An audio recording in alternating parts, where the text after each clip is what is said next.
Il y a quelque chose dans le jeu vidéo, quelque chose d'unique, qui donne l'envie de partir à l'aventure. De ces multiples aventures découle une soif de découverte et d'interrogation. Tu sais, quand tu te demandes jusqu'où je peux parcourir ce monde, et je peux passer par ici ou bien par là peut-être. Et cet obstacle, comment on fait? Est-ce que j'ai besoin de quelque chose pour le passer?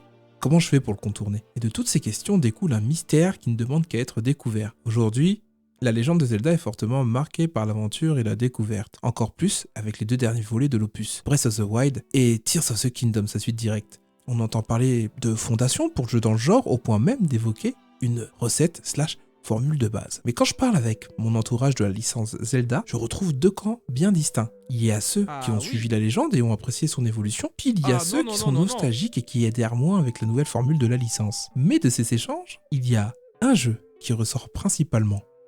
Le jeu qui met tout mon entourage d'accord. Tu l'auras bien compris, ce jeu n'est rien d'autre que The Legend of Zelda Ocarina of Time. On m'a parlé de prémices de monde ouvert, d'une gestion de la 3D innovante pour l'époque et d'une aventure à travers le temps emblématique.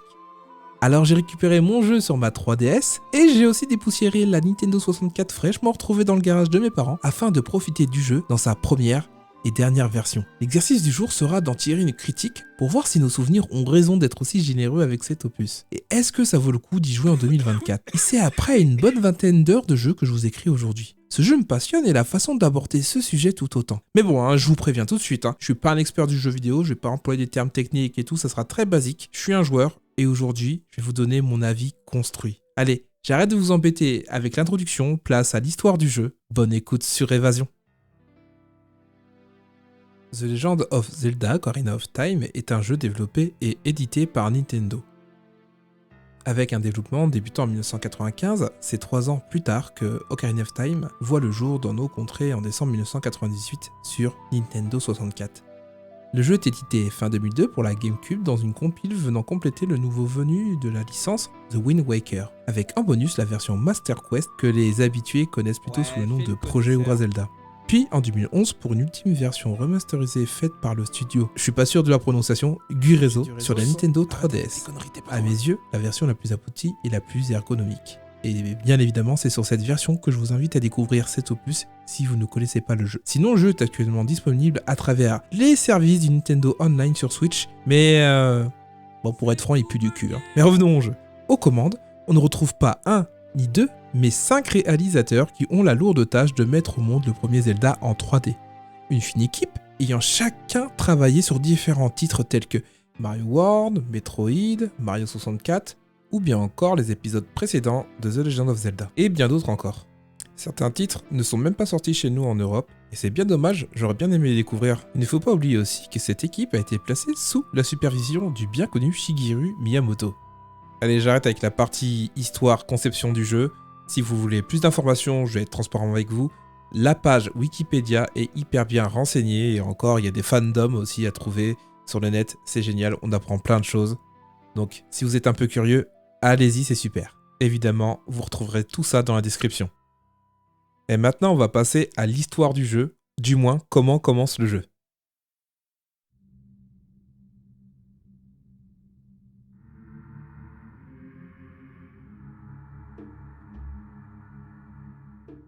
Hyrule, fruit d'une longue guerre, est maintenant une contrée unifiée et dirigée par un roi hylien.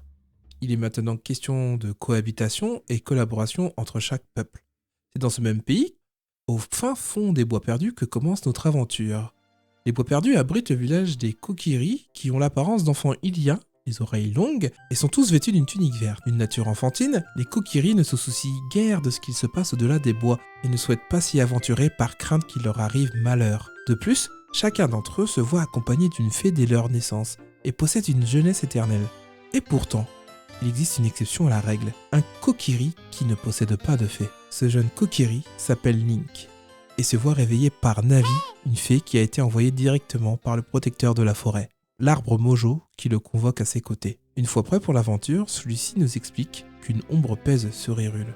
Il ajoute même que c'est la raison de nos cauchemars répétés et que lui-même a été touché par une malédiction. C'est afin de lui ôter qu'il fait appel à notre courage.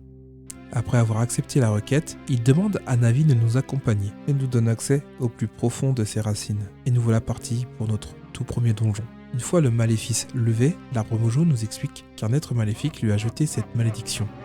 et qu'il a pour but d'acquérir la Triforce, ultime relique laissée par les déesses Din, Neru et Faror après avoir façonné le monde. Dans ces derniers instants, l'arbre Mojo nous donne le joyau de la forêt, ce même joyau qui est l'objet de la convoitise de l'homme du désert porteur du fléau. Ses dernières paroles sont les suivantes. Link, va au château d'Hyrule. Tu y rencontreras la princesse de la destinée. S'en suivra un cycle de quêtes scénaristiques, d'exploration de donjons, de gains de vie et d'équipements qui nous permettra d'atteindre de nouveaux horizons afin d'accomplir nos quêtes. On retrouve bien là l'ancienne formule de la licence, techniquement différent, scénaristiquement fidèle aux anciens épisodes. Et maintenant que vous savez comment commence le jeu, on va passer un peu sur les termes techniques. On va parler de gameplay, c'est-à-dire la véritable évolution de cet opus. Car ce chef-d'œuvre d'action-aventure a été acclamé par ses graphismes, mais surtout par son franc succès au passage de la licence de la 2D à la 3D. Et qui dit nouvelle dimension, dit nouveau gameplay pour s'adapter à cette nouvelle façon d'aborder l'aventure.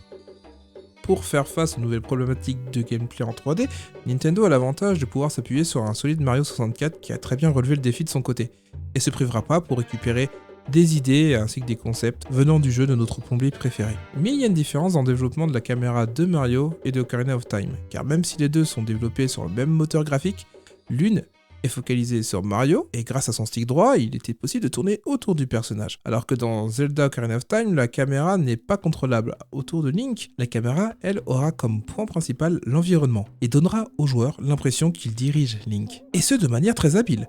La caméra a un système plutôt efficace et se replace automatiquement derrière le héros.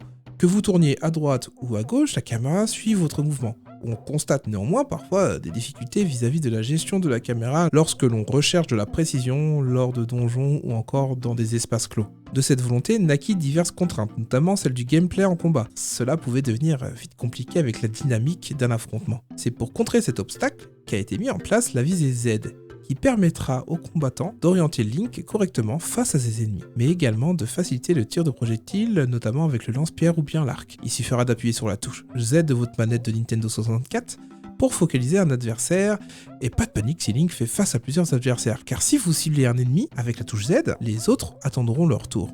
Mais ce n'est pas tout, il y a aussi le passage de la visée à la première personne, lorsque vous souhaitez utiliser divers objets de tir.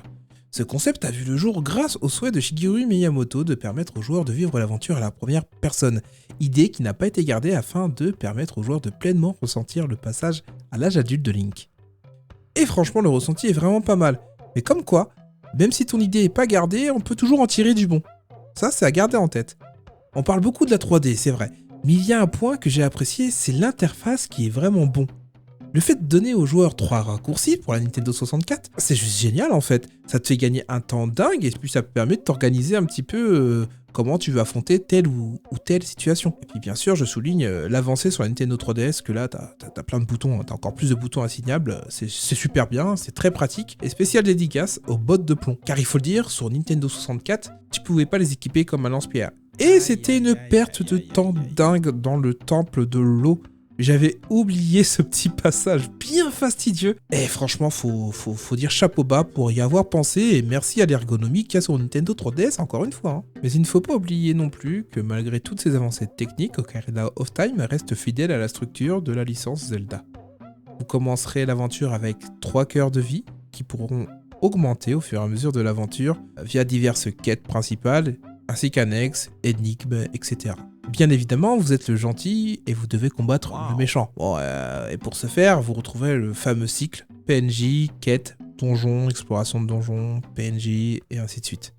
C'est ce qui est appelé l'ancienne formule, entre guillemets. Le joueur dispose d'une grande liberté pour explorer le monde d'Hyrule, et dans ces différentes régions, il pourra discuter avec les personnages qu'il rencontrera, lui permettant ainsi de récolter des indices pour progresser, tant dans la quête principale que dans les quêtes annexes. Généralement équipé d'une épée et d'un bouclier, Link aura à sa disposition tout un arsenal tel que le lance-pierre, l'arc, les bombes, le grappin, etc. Un arsenal qui se complétera au fil de l'épopée, et qui permettra à Link de franchir de nouveaux obstacles, afin de s'affranchir de certaines limites qui lui étaient imposées jusque-là.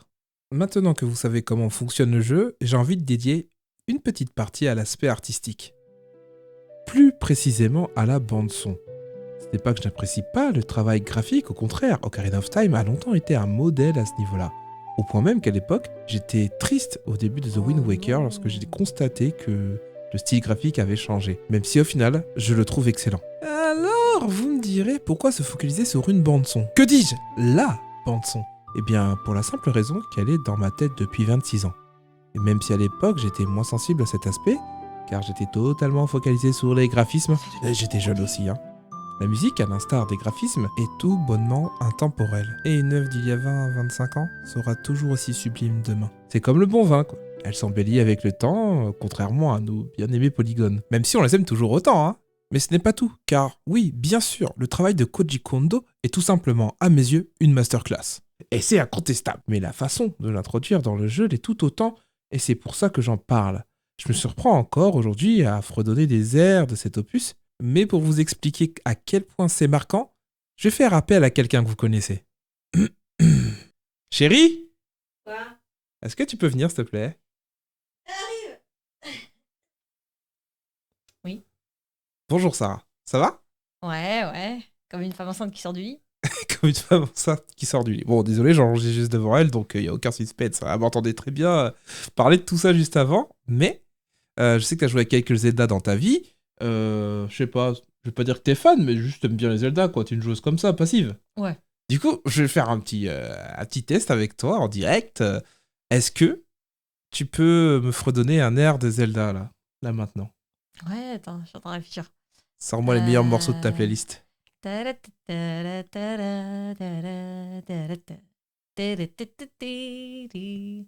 Yes. Yes.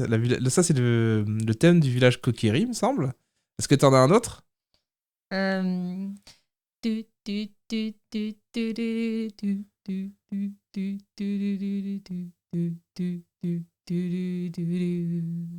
là là, quel magnifique timbre, hein, il faut le dire, hein.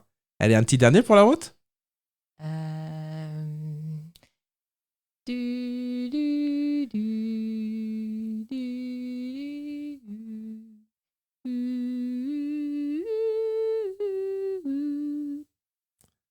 Ok. Bah écoute, ça me plaît très bien ce que tu me fais parce que, en tout cas, avec ma connaissance des musiques, je suis pas sûr, hein, je sais pas si plusieurs sons sont repris, plusieurs musiques d'ambiance sont repris dans les Zelda, mais là tu viens de me faire, me faire 3 musiques qui sont dans Zelda Ocarina of Time. Donc ça me va très bien, ça veut dire à quel point la musique elle était marquante. Est-ce que tu visais spécifiquement Zelda Ocarina of Time vu que tu m'entendais travailler dessus ou pas du tout? Non, pas du tout, parce que moi, celui-là que j'ai joué surtout, c'était le Phantom Hourglass sur le DS. Donc j'ai focus sur lui plus. Sur lui. D'accord. J'irai quand même voir peut-être sur Phantom Hourglass s'il n'y a pas la même musique, parce que c'est possible, je pense qu'ils peuvent réutiliser leur son. Mais si c'est pas le cas, et si vraiment c'est que des sons spécifiques à chaque épisode, eh ben, ça veut dire que Zelda Ocarina of Time a une bande-son qui est tout simplement marquante, quoi. Et c'est là où je voulais en venir avec vous aujourd'hui. La preuve en est, Sarah, c'est pas une chose spécifique de Ocarina of Time, et pourtant, elle nous a fredonné 3 airs de ce jeu. Et la bande-son d'Ocarina of Time, exécutée dans son jeu dédié, est tout bonnement hyper bien réalisée. Du haut de mes 31 ans, je me suis encore retrouvé oppressé dans certains lieux. Et pour ça, pour me redonner ces sentiments que j'ai eus jadis, j'ai juste une chose à dire, félicitations et merci.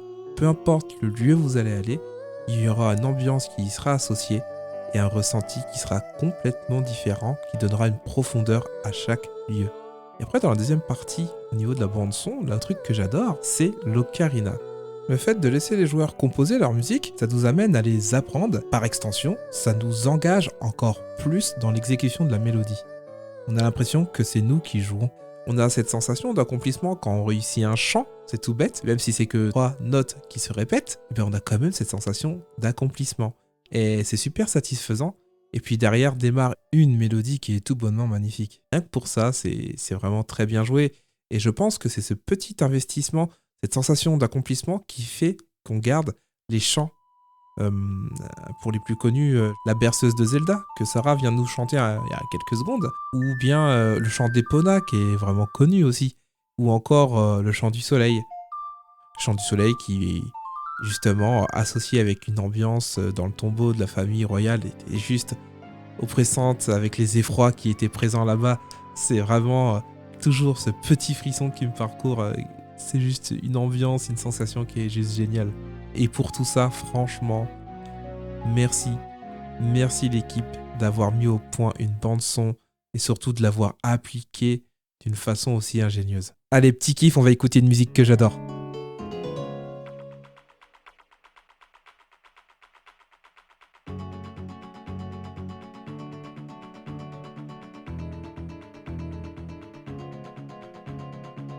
N'oubliez pas de rejoindre mes réseaux dans la description. Ça serait gentil, merci. Merci beaucoup.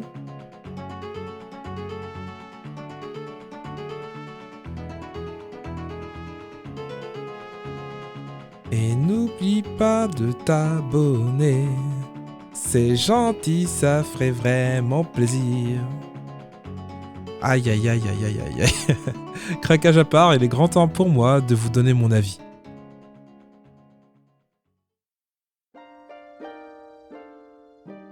L'objectif du jour était d'en tirer un avis construit, pour voir si nos souvenirs ont raison d'être aussi généreux avec cet opus, et est-ce que ça vaut le coup d'y jouer en 2024. Voici ma réponse. The Legend of Zelda Ocarina of Time est à mes yeux mon Zelda de référence, bien que forcé de constater qu'il vieillit pour les nouvelles générations. Il ne cesse de parcourir Hyrule à travers le temps et de toujours autant aimer ça. En 1998, j'avais 6 ans, et à la maison on n'avait pas de Nintendo 64. Et c'est au travers de la console d'un ami de mon grand frère que j'ai pu découvrir la légende de Zelda pour la première fois. Mais comme la console n'était pas nous, je n'ai pas eu le temps de finir mon aventure. C'est à peu près 4 ans plus tard, sur la Nintendo GameCube de mon grand frère, que j'ai pu le terminer. Ouais, c'est vrai qu'avoir un grand frère, ça a de super points positifs, n'empêche. Aujourd'hui, et malgré les années qui ont passé, j'ai retrouvé les sensations que j'avais jadis ressenties. Avec le temps, on devient nostalgique, et j'ai la fâcheuse tendance à retenir plus souvent le scénario au détriment du gameplay, ou bien encore l'ambiance des lieux. Alors je vais reprendre quelques points afin de vous donner mon avis. Le scénario de Ocarina of Time est, comme je vous l'ai dit tout à l'heure, relativement classique. Vous incarnez Link et vous devez, à l'aide de Zelda, déjouer les dessins de votre ennemi. Dit comme ça résume beaucoup de RPG quand même. Mais vulgarisation à part, on est dès le début emporté par le scénario, sans grande chance de se perdre en route. Et si tu te perds, navigue à tes côtés pour te divulguer quelques indices. Un scénario qui est bon et qui aujourd'hui encore fait naître de nouvelles théories rien qu'à lui seul, mais aussi avec ses épisodes connexes.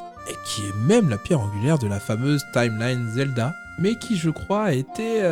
Ils ont fait un mea culpa dessus parce qu'elle a fait écouler beaucoup d'encre, beaucoup de merde, mais c'est pas le sujet du jour. Mais en tout cas, rien que pour tout ça, chapeau bas. Pour ce qui est du gameplay, c'est superbement exécuté par l'ancienne formule quête, donjon, etc. En plus, on voyage dans le temps, j'adore toujours explorer Hyrule sous toutes ses facettes. Franchement, c'était une belle façon de réutiliser les maps sans qu'on ait ce petit goût de recuit quoi. En combat, la visée Z qui permet de cibler un ennemi unique est vraiment efficace et permet de mettre les adversaires entre guillemets en attente. Et c'était vraiment fun de découvrir en faisant des recherches pour cet épisode que l'idée de cibler un ennemi et de mettre tous les adversaires autour en attente, ça venait tout simplement d'un spectacle venant d'un parc d'attractions Toei situé à Kyoto.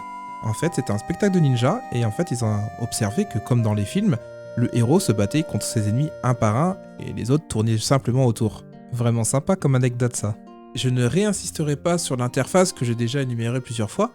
Par contre, si certains trouvent le jeu trop simple, il reste toujours des petites possibilités de ne pas prendre les cœurs à chaque fin de donjon, et du coup, vous resterez quasiment à voir tout le temps à 3 cœurs tout au long de l'histoire. Et maintenant, le dernier point, qui est un point que j'ai vécu depuis toujours, mais que j'ai révélé, que j'ai relevé en vieillissant, c'est l'ambiance. Je me suis répété 15 fois, je vais le me répéter, mais on est d'accord, Koji Kondo égale masterclass, que ça soit par la musique des villes, une boutique, d'un combat, ou bien dans l'utilisation de l'Ocarina. Mais tout reste marquant. La preuve, comme je vous l'ai dit tout à l'heure, même Sarah a ressorti un air de Ocarina of Time, et en plus d'Ocarina, en total impro. Mais quand je parle d'ambiance, j'évoque ce sentiment d'oppression lorsqu'il a fallu que j'aille récupérer le chant du soleil, entouré d'effroi, ou avec un son, avec une musique d'ambiance qui était si lourde que je vous jure, même aujourd'hui, à 31 ans, j'ai lâché mon petit P de stress, quoi. Voilà, je vous le dis, c'est une confession. Bref, en parlant d'ambiance, spéciale dédicace au temple de la forêt. Il a un son, je sais pas, je vais vous le mettre en fond là. Mais ce son, il a le don de me plonger dans de longues réflexions, tout en me perdant dans le donjon. Je l'ai fait 15 fois, mais j'arrive toujours à me paumer, à oublier une clé quelque part. C'est abusé. Mais c'est ça qui est bon. Et puis si tu te perds trop en plus dans ce donjon, si tu restes trop statique, t'as toujours cette petite pression de la main qui va te tomber dessus, te ramener au début du donjon. Et ça, c'est juste... c'est le petit côté qui te met le petit pic de stress, là. Tu veux pas te louper, et ça, j'adore. ou bien encore ce sentiment d'accomplissement lorsque vous jouez une mélodie qui lance une séquence musicale qui est tout simplement hyper bien pensée. En plus, sur la Nintendo 64, on n'avait pas accès à la partition, alors qu'on utilisait l'ocarina et du coup, les mélodies, on a dû les mémoriser. Et des années plus tard, ces mélodies sont toujours dans ma tête. Alors, c'est pas une fierté, mais je trouve ça vachement marquant au final, et c'est super fort venant d'un jeu. En somme, on accorde beaucoup de crédit au graphisme, mais ce qui reste dans notre tête finalement, c'est tout l'aspect artistique. Et ça, sans se rendre compte que la musique est omniprésente dans toute votre aventure. Vous vous en doutez bien, mais la réponse à la question si ça vaut le coup de jouer à Ocarina of Time, bordel de merde, mais oui, jouez-y! Surtout sur Nintendo 3DS si vous voulez vraiment kiffer jusqu'au bout. Mais jouez-y, bordel! Il faut au moins lancer une partie de ce jeu. Je suis bien d'accord qu'il est vieilli, mais il a quand même marqué l'histoire de Zelda. Et aussi le monde du jeu vidéo tout court. Avant de terminer, ce que tu viens d'écouter, c'est un avis. Et des avis, il y en a plein sur la toile. Et c'est pour ça que je serais content de voir le tien. Et pourquoi pas ton meilleur souvenir sur un jeu de Zelda dans les commentaires. Allez, c'était Alexis sur Évasion. Je te dis à bientôt, ciao!